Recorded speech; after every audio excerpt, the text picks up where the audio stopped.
Hey guys, TNR Nicotron here, and we're going to be playing The Uncle Who Works for Nintendo. You are 11 years old. What is your best friend's name? Go for Andrew. Your best friend Andrew has invited you to a sleepover at his house this weekend. You've been friends since first grade, so asking your mum is basically only a formality. On Friday night, you're home only for a few hours, long enough to pack, get in a fight with your younger sister, pack some more, and watch some TV.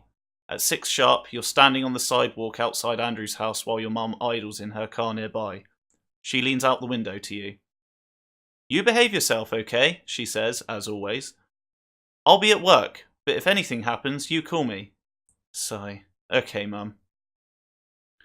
I'll pick you up tomorrow at 3, she says, again as usual, but then she pauses, looking up at the sky, which has been overcast throughout the day. If you play outside, she adds, be careful, it's probably going to rain. You kiss your mum goodbye. After you part, your mum drives down the street, disappearing around the corner. You turn back to Andrew's house. The lights inside are glowing warmly. You can see Andrew waving at you from his bedroom on the 2nd floor. You head inside. It is 6 p.m.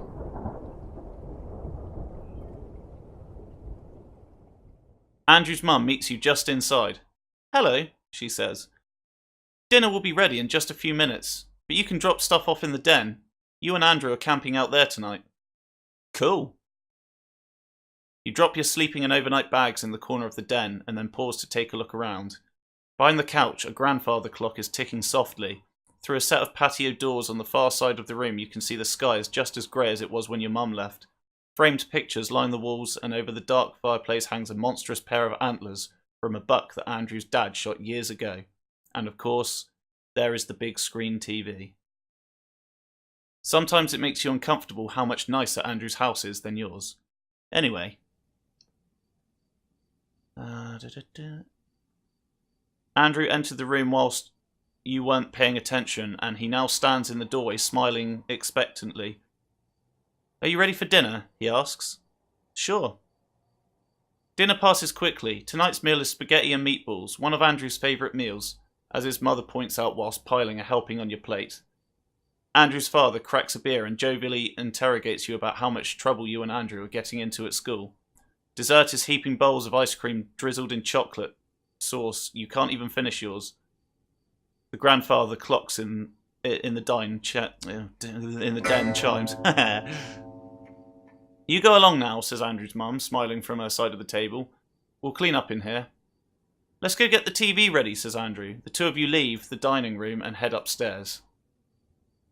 Andrew's room is immense. You stay in the den because the TV is larger there, but there's a sizable one here, flush with the wall opposite the full-size bed. We'll take the 64 down first, says Andrew, heading towards his TV and opening the entertainment centre cabinet. It's his prerogative, of course. He gets to choose what you play first, usually. But as Andrew begins unhooking the cords of the N64 from the TV, you catch sight of the other things he has in there. All the major stuff, an old SNES, a PlayStation, a Dreamcast, but some other things too. Things you don't really recognise. A large black box with green highlights. A smaller purple one. A strange white and yellow tower with what looks like gloves resting on hooks on either side. A compact white cone. Those look cool. Andrew looks to the clutter in the cabinet. Oh yeah, he says. They're pretty cool. I can't show them to you though. They're still secret. I promised my uncle. Of course, you suddenly remember his uncle. The uncle who works for Nintendo. In the corner, the grandfather clock is ticking softly. It's 7 o'clock. You talk to Andrew. You talk about games. For a while, you and Andrew talk about the game on the TV. It's not the one you're familiar with, and Andrew explains the elaborate systems in some detail. An hour passes. The clock chimes. You go to the kitchen. Passing through the empty dining room, you enter the kitchen, which is also deserted right now. Grab a water pitcher from the fridge. You grab your snack and exit the kitchen. You head back to the den. Think about Andrew's uncle. It began with Mew.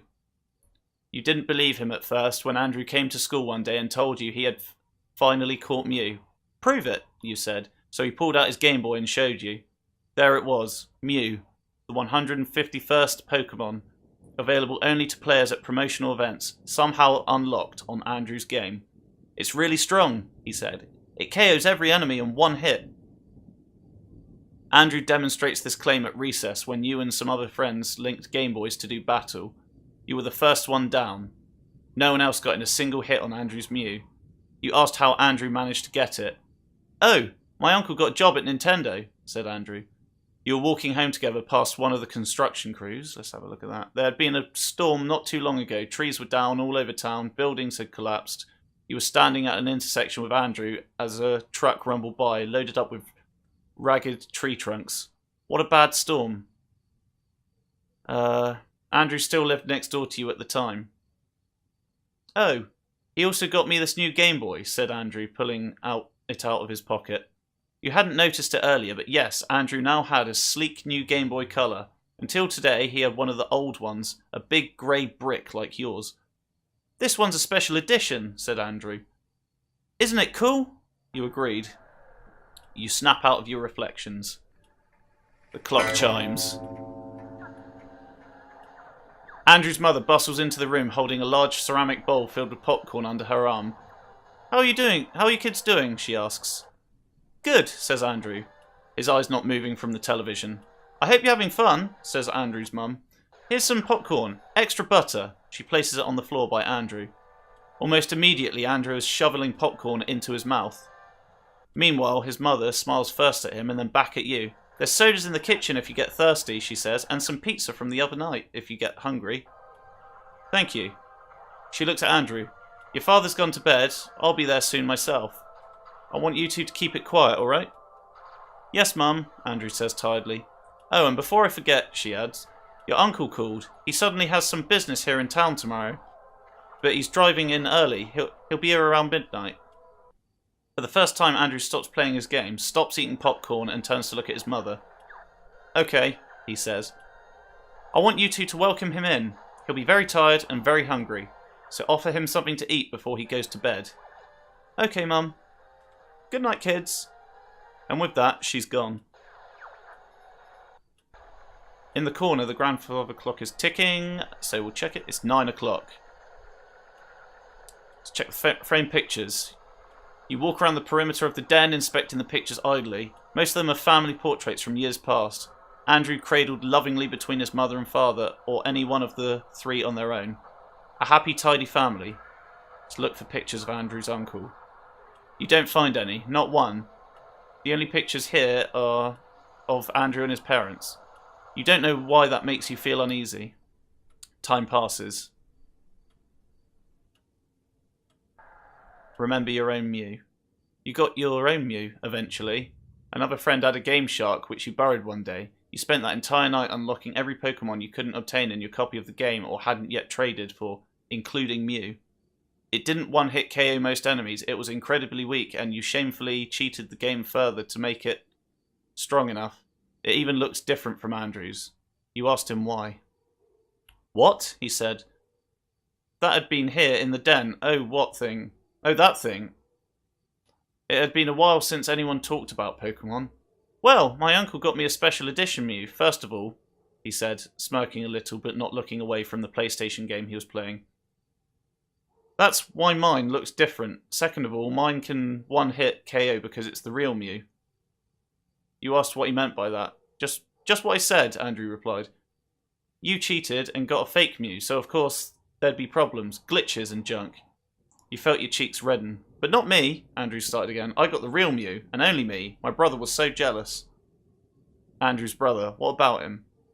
Why does remembering that comment make you feel uneasy? You snap out of your reflections. The clock chimes. It begins raining outside. It's 10 o'clock, 2 hours till he's here. Ask about the uncle's visit. Your uncle stays with you when he visits? Yeah, says Andrew nonchalantly. He lives pretty far away, so he just drops by. Isn't that a little weird? Andrew gives you a look you don't like very much. How would you know? He asked. You don't even have an uncle. Yeah, I guess so. You dropped the conversation in silence. Andrew invites you over to play a game of Mario Kart. Andrew wins every round pretty easily and you start to feel like this was a mistake. He is just too competitive and frankly a lot better than you. Good game, he says, smirking. I need to take a break. Whatever you say, Andrew sounds very self-satisfied. You've been playing for a while. The clock chimes. Go to the bathroom. You head to the bathroom down the hall from the den. There's a shower, a linen closet and a toilet. You go to the bathroom and wash your hands. Go back. It's half an hour until he's here. Take the bowl of popcorn. You grab a handful of popcorn. It's buttery and delicious. Ask if Andrew thinks the storm will be as bad as the last one. Do you think the storm will be as bad as the last one we had before? I don't know what you're talking about, says Andrew. You don't remember? Remember what? The storm. It happened a few weeks ago. It was huge. It took down trees. Andrew shakes his head. If it was important, I'm sure I would have remembered it, he says. You fall silent. Talk about games. You bring up the subject of the new Pokemon games through some rumours you read on the internet. When you were supposed to be working in the computer lab at school, Andrew meticulously debunks or confirms everything you have to say, all based on, of course, what his uncle has told him. An hour passes. The clock chimes. The grandfather clock chimes the hour as Andrew suddenly looks up from the 64. It's time, he says. Is your uncle here? Someone knocks at the door. That's him, says Andrew, standing up. I should go let him in. As he leaves the den, you realise you could follow, but a part of you feels like being scarce for a bit. Let's follow. The knocking continues persistently as you follow Andrew to the front of the house. Outside the pebbled glass of the front window, you can see a tall, dark shadow. Andrew goes to the door, undoes the deadbolt, and cracks it open. You can come in, he says to whoever stands out there on the porch, then looks over his shoulder at you. Sorry, he says. Before you can ask what there is to be sorry about, the door slams open.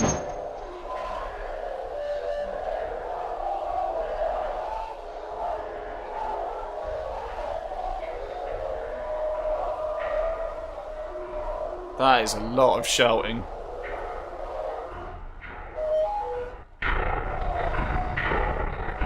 Jesus Christ. Undefined error. Undefined error. Undefined error? That's an ending. That's so bad.